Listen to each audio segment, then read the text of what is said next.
Hi, everybody. I'd like to start by thanking the organizers for giving me the opportunity to talk today. Yes, I'll be talking about niobium 310 fabrication at Cornell, but I'll also have a few slides on sample characterization that's going on at Cornell. That will mostly just be the end part of it. Most of it will be talking about niobium 310.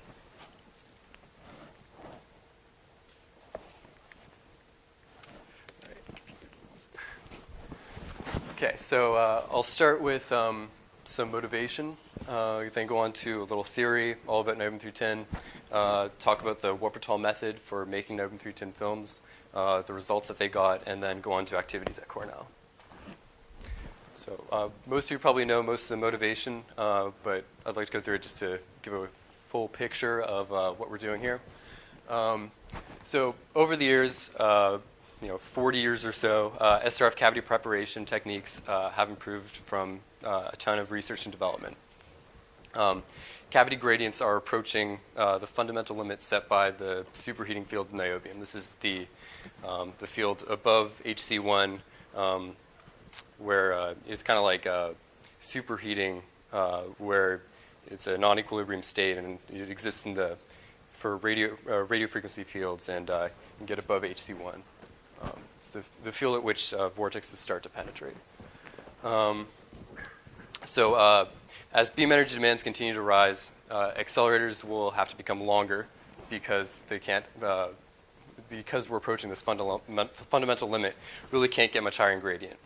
So for example, the ILC calls for tens of kilometers, just thousands of cavities, very expensive. So if we can reach higher gradients, we can save a ton of money. This is what Charlie Reese was saying yesterday. Also, if we can get higher Qs for the same gradients that we're getting for CW, or if we can get higher gradients with nice Qs for pulse measurements, then we can also save a lot of money. And the nice thing about niobium 310 is that it promises to give both higher Qs and higher gradients.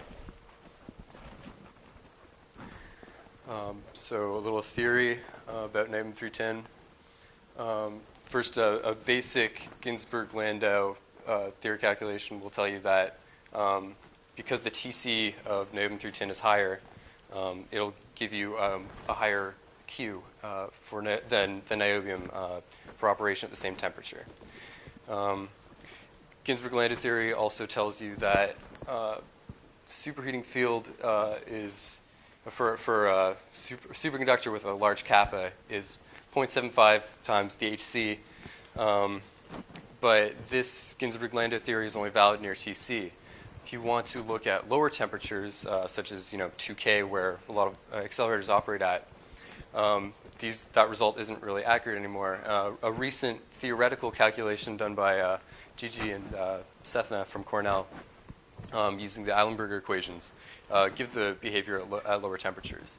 And you can see that for 2K, assuming large kappa, you can actually get, it's about 13% better, in theory, superheating field than previously thought.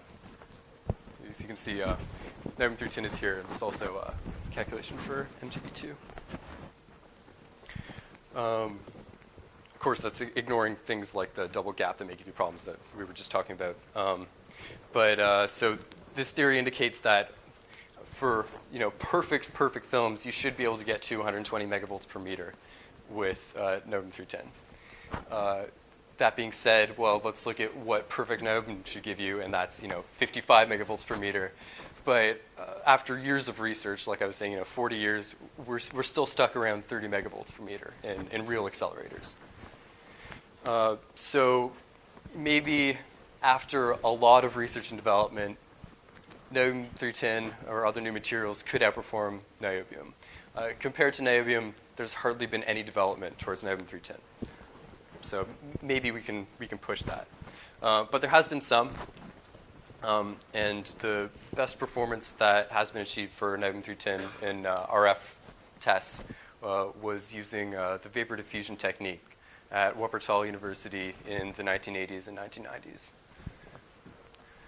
So their technique, I've got a little outline on the right there. You can see that it involves it's a crucible of tin in an evacuated chamber that's heated. The tin melts and evaporates and coats this cavity that's connected to it. The temperature of the tin in the cavity are controlled independently, as you can see from my amazing PowerPoint skills with this gradient here.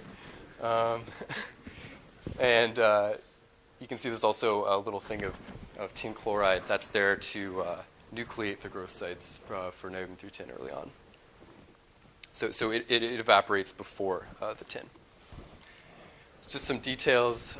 You can see more of a better schematic view of the Wuppertal furnace.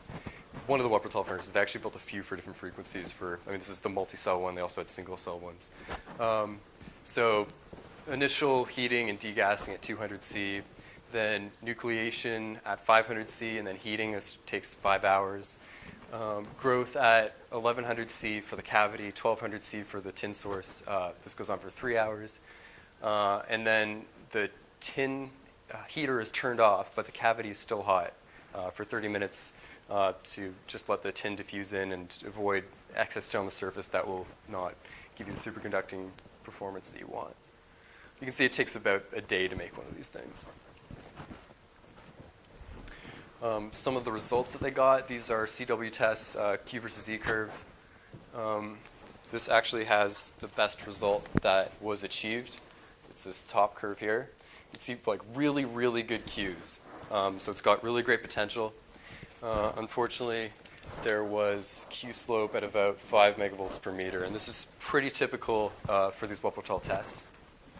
The maximum E field that they reached, or the maximum gradient they got, was about 15 megavolts per meter. And again, that's pretty typical that they would quench around there for the maximum field. So you can see that it's got a pretty low Q there. So if we can just sort of combine these two, if we can get nice Qs at 50 megavolts per meter, that'd be really cool for running CW. Or if we could increase the maximum E field by an order of magnitude or so, that would be really nice for running pulse tests like the ILC. And there might be ways to mitigate these problems through EP or baking, for example. The superheating field should be able to be pushed beyond there. Maybe it could just be improper coating, for example. Could be another problem. And if they just get the stoichiometry right, then we could get much better performance. And one way we can check on the stoichiometry and the quality of the surface is by doing thermometry and, in fact, dissecting the cavities after we've tested them in RF and figured out where the bad spots are to try and determine where the weak spots are and how we can improve our technique, just sort of like a feedback method, and try and improve the coating technique. Some more results from the Wuppertal cavities. These were tests actually done at Cornell by Tom Hayes in 1997. You can see that, again, the performance isn't that great. It's well below the superheating field that you would hope to see. The HC1 is down here somewhere. And yeah, you would really hope to see better results, and that could, again, be service problems. Okay, so now I'll talk about what we're going to do at Cornell. Again, we're restarting niobium-3 tin work at Cornell. We're going to put a good effort towards it because this old work gives us a lot of hope for promising results in the future. Recently, in fact, there was a high power pulse test, similar to the one that I just showed you, of a Wuppertal niobium-3 tin cavity that we found on a shelf. We're also going to work on fabrication of niobium-3 tins coatings on samples. Start with that, then work our way up to cavities. Also, I'll talk about the 2 TE cavities that are being commissioned and built for testing samples. Okay, so this is the Q versus E curve that was obtained by Nick Valles when he tested the Wuppertal cavity that we basically took off the shelf after 20 years of really unknown history. So it's pretty good that we actually even got it to test, in my opinion. So yeah, again, not great Q, not great accelerating field. It's kind of a Q switch event here. But we do still have the capability to do the same test that they did 20 years ago. That's sort of what this is meant to show you. Again, a little bit more results. This is the maximum surface field as a function of T over Tc squared, assuming a Tc of 18K. You can see that it doesn't really reach the right Tc, but it is higher than the Tc of niobium. I think it went up to 15 or so degrees, and it was still superconducting. And you can see the maximum surface field is not quite the superheating field that we would hope for from a niobium tin cavity. So to try and get better coatings, we're going to make new ones, and this is the apparatus that we'll be using. It's actually an insert for the existing single-cell ultra-high vacuum furnace at Cornell that we use to bake single-cell cavities right now.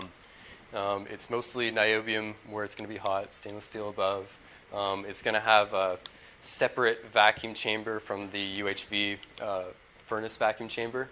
It's going to be two vacuum systems because we don't want to contaminate the UHV furnace with tin. So there will be samples down here or so below the heat shields. And the tin will go down here in a crucible, and there will be a heater around it to get it a higher temperature than the sample itself. We want the sample at 1100 degrees and the tin at 1200 degrees. And we'll have thermocouples for measuring these temperatures.